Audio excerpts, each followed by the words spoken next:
flag? You're going to say it, aren't you? They know. All right, we're racing at Darlington.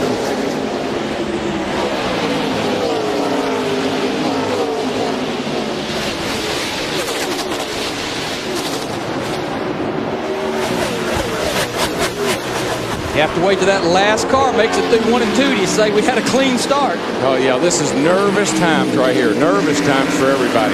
Darrell, I've never seen a field go single file so fast. Well, it's only a lane and a half wide racetrack. Why? After they get 10 or 12 laps on those tires, they'll have to start moving that car around, find where their car drives a little better. And really, what you try to do here is you try to pounce on everybody as quickly as you can. Try to pass as many as you can because you got them grouped up here in front of you, and particularly if you're in the back, you got to be cautious, but you got to go, baby. You got to go. You know, just like that 1955 footage we saw in pre-race, Mike Skinner went into turn 3 on the flat and then found a way up in the banking. You can do that, but that's when you're going to put that big slide job on your buddy next to you. And you hope it's a controlled slide. Jeff Burton, Kurt Busch, Michael Waltrip. It's all a battle for 12th. And Kurt Busch really got his, I mean, he went in a position there that I would not suggest he tries very often. He went in there just a little to the outside of Michael, and that is treacherous. And you heard Jeremy Mayfield burp the throttle there, mid-corner. You drive the race car here as much, if not more, with the throttle pedal than you do your steering wheel. Yeah, you know, you want to man it. You want to get it wide open because you can go fast, but that's impossible here. You can play with that throttle all day long. Shauna Robinson just got up in the wall down at 3 and 4. And I don't think she's been on the track all weekend as she hadn't hit the wall. She got her Darlington stripes. Once in practice, once in qualifying. You see how that wall just looks like it's going to reach out and grab those cars. And a lot of times does. It actually does protrude out into the racetrack. It's not as symmetrical a wall as it comes off that corner.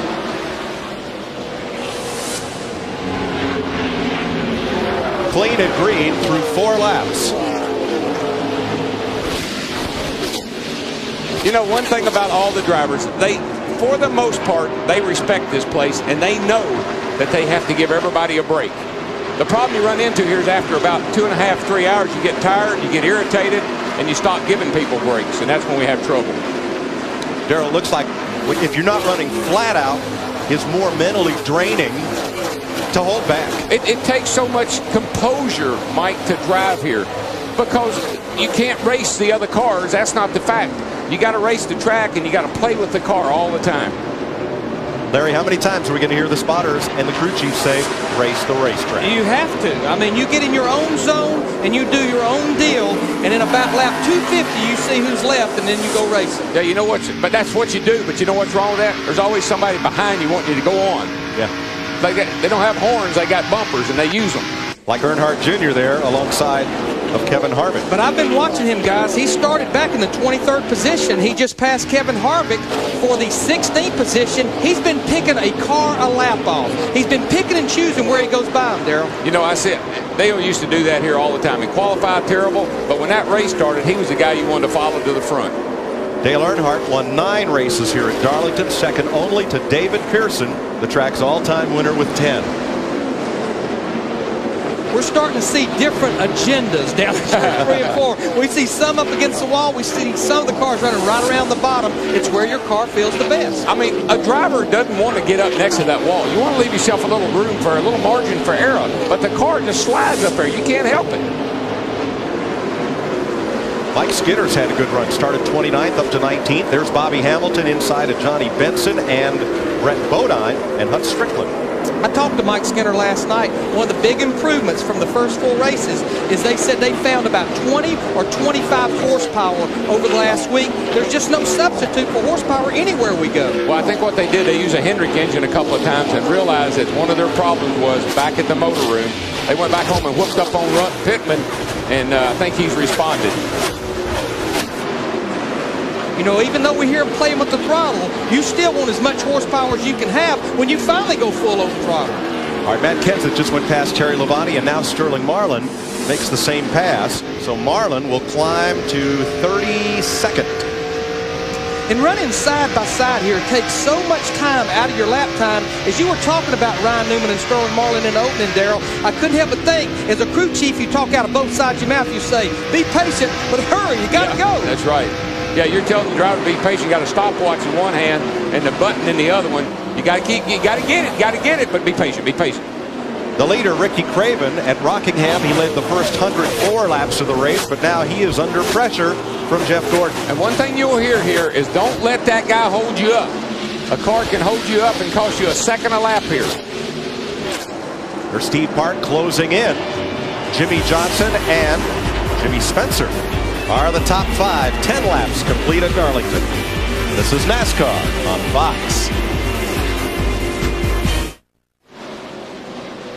When we left, Ricky Craven was under pressure from Jeff Gordon, but Jeff Gordon had a mirror full of Steve Park, who has now moved to second place. Boy, Darrell, that's the best medicine there is right there. And folks at home, I don't know if you have any idea, any concept of what it takes for this young man to be back in this race car, Steve Park I'm talking about, performing at this level at this racetrack.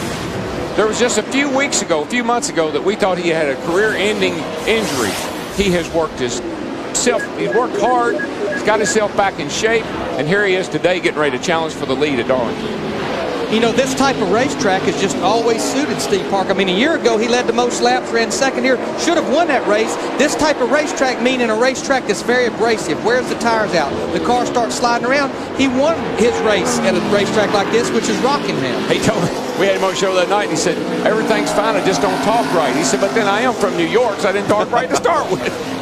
By our standards, I guess. Andy Hillenburg in the Dave Marcus car made a pit stop. They lifted the hood and then pushed Hillenburg to the garage area. Let's get an update on the front row starters from Dick Berggren. Well, Ricky Craven's car is a bit tight. That's his problem. That's why he is dropping back. Ricky Craven also is a little bit tighter than he wants to be. Meanwhile, Steve Park's had told him, you've got a good car, but we'll hear this all day. Take care of your tires. Boy, he is getting in that third turn. Woo! He drives that thing down in there, and so far it's stuck, but he better be careful. He's all over the back of Craven, and he's going to put the big move on him right down here. Here he comes. Put the crossover move on him. Nah, it wasn't quite in position.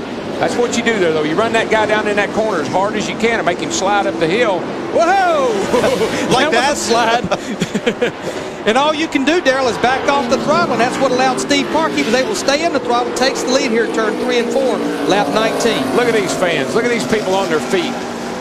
There was your crossover move right there. He just did it on the other end of the racetrack. Didn't quite pull it off. This place is notorious for that. Slide up, cut under.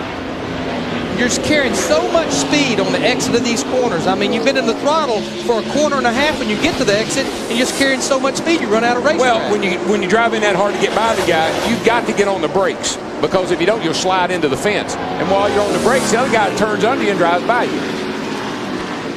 You know, I want to talk about the guy who finished last at Daytona, but he's followed up with 3 straight top 5 finishes and moved to 5th in points. Tony Stewart almost wrecked qualifying the other day. He did get in there on time at 36, but he's only moved up 2 positions. And I don't think anyone expected him to stay back there and not make a bunch of moves. He's in 34th right now. And based on the way that car usually runs, he likes to ride around the bottom of the racetrack. That car works good that way, and you cannot do that here. You've got to get up next to that outside retaining wall and scrape it. And he's almost 2/3 of a lap behind the leader already, so they're coming in a hurry. Like I said, scrape it, not hit it. Oh, you can hear there, Stewart spends a lot of time out of the throttle in the middle of that corner. Yeah, which is easy to say from up here. I'm sure down there it's a handful. The car's probably too tight, and they'll probably make some adjustments, and he will get better, but he's a half a lap behind the leaders right now.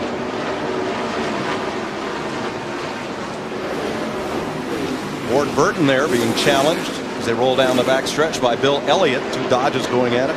And Jimmy Spencer now has Jeff Green, who's reeled in Spencer at 5th place. And we talk about this so much, about these guys that come in here and run the Busch race on Saturday. And now the Busch race is after all the Winston Cup practice is over. So I just think you get a better read of the racetrack, what it's going to do in race conditions. And Jeff Green finished in the top 5 yesterday. You have to believe he comes in there and makes adjustments based on what he learned yesterday. And this track, I don't care what anybody tells you, it might be cloudy, it might be overcast, it might be cool, but it's still the slickest track we go to.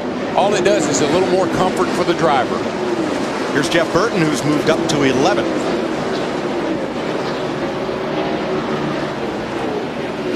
And let's check with Steve Byrne. Well, tonight. We've been listening to Ryan Newman.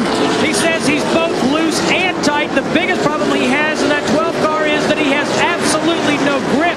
They've got some spring rubbers loaded up in that 12 car, and he wants them out.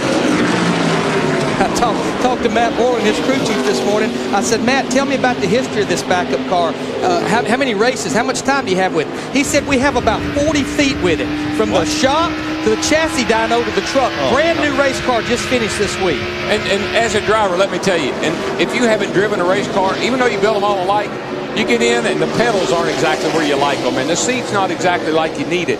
He didn't have a chance to practice this car. So he's out there in a car that he hadn't been in ever, with a lot of things that are probably very distracting to him. 17th place race here. You saw Ricky Rudd go on and take that spot as Michael Waltrip now tries to fend off Mark Martin. Uncle Mike loose. Shauna Robinson off the pace back straightaway. Already gone 2 laps down, and that car slows. Looks like it's coming back in. Yeah, they wasn't even really intending on racing here. They decided on Tuesday to come here, and she said, we're just going to try to use it as a test session just to get our feet wet with each other between her and the race team.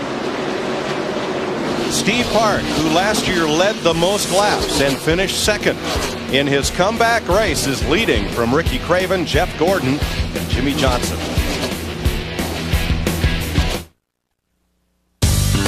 The Carolina Dodge Dealers 400 on Fox is brought to you by Dodge. You can take life as it comes, or you can grab life by the horns. Dodge. By 1-800-CALL-ATT for collect calls. By Kellogg's Cereals, the official breakfast food of NASCAR. And by Monroe Shocks and Struts, the leader in ride control technology.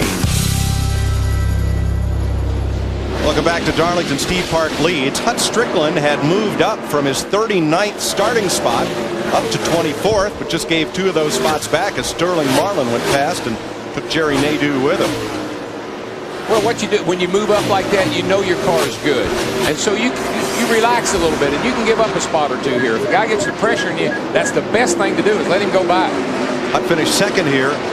Labor Day 1996, one of his 2 career best second place finishes. And you just have to believe with his teammate Ward Burton being always as good as he is, they took some of those setups from those guys. But look at Dave Blaney in the 77. Remember, he had to start at the rear of the field with Sterling Marlin in that group as well. He's moved back up to 27th position, battling Hut here for 26. So he's got a good race car, just taking his time trying to get to the front.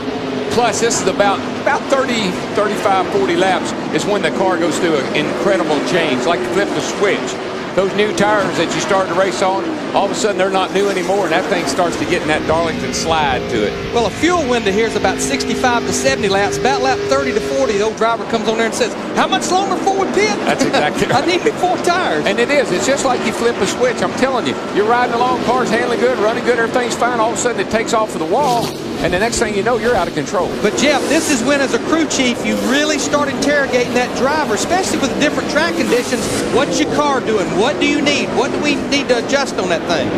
Yeah, and you also, Larry, you try to remind him, and I know it makes a lot of drivers mad, just be patient, slow down, just try to smooth everything out. Let's see if we can get back in some kind of rhythm. A lot of times we talk about get that rhythm, and it'll be okay. Think about what's going on, driver. Just be smooth. And I know it sounds redundant, but that's the kind of things you have to tell a driver here. Race that racetrack. Be patient. Get you some tires in about 10 laps. And you keep telling 10 laps for 30 laps, and before too long he knows he's lying to you, but you got to the end of that pit stop, and that's what matters. That's why me and Jeff got along so good. I like the way he lied to me. All right, Steve Park maybe got a little impatient with Rick Mast here. Maybe Mast just doesn't get a good